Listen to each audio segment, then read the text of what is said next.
Okay.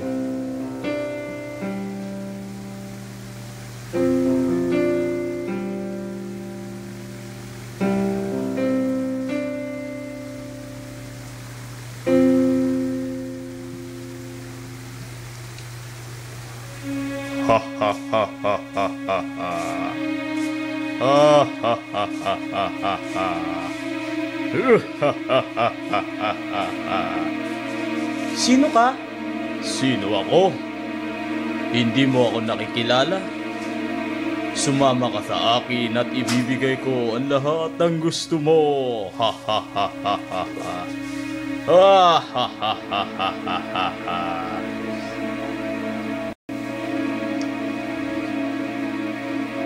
Kayong lahat ng mga tao sa mundong ito, makinig kayo.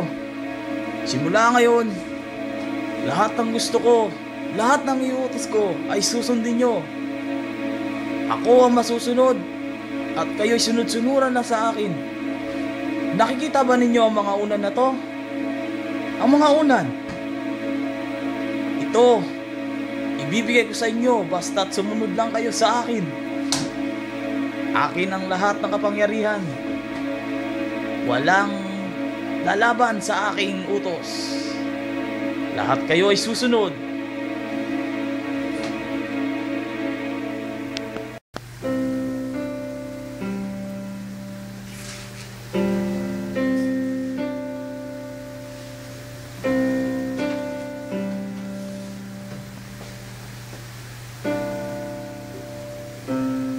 Anak, makinig ka. Hindi ka lubusang masama.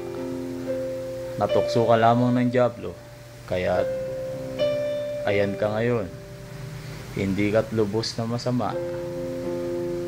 Hindi ka sa tao ang merong kasamaan, subalit ikaw ay umabuso na.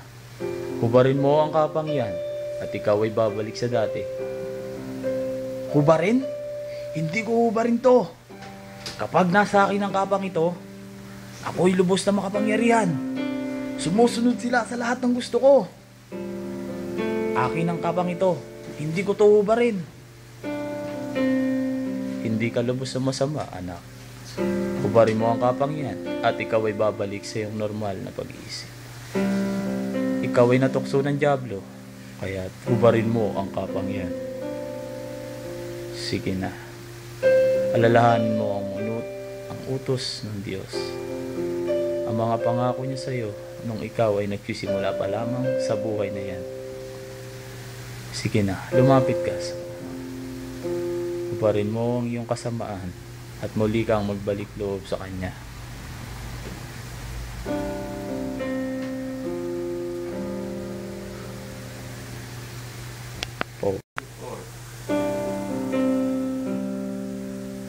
Nalalaman mo ba ang pangako sa iyo ng Diyos?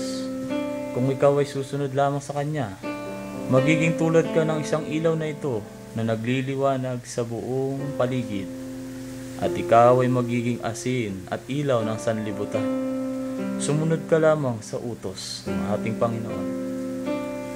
Huwag kang sumunod sa masama, itakwil ang masama. Sumunod ka lamang at ikaw ay mapapabuti.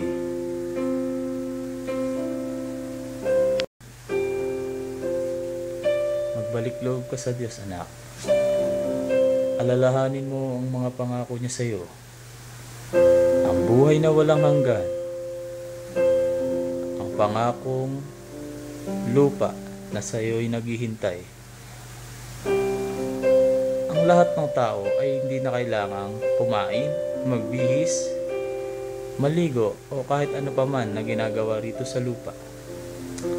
Alalahanin mo ang pangako niya sa iyo. Huwag kang mapatukso sa masama at ika'y mapapabuti.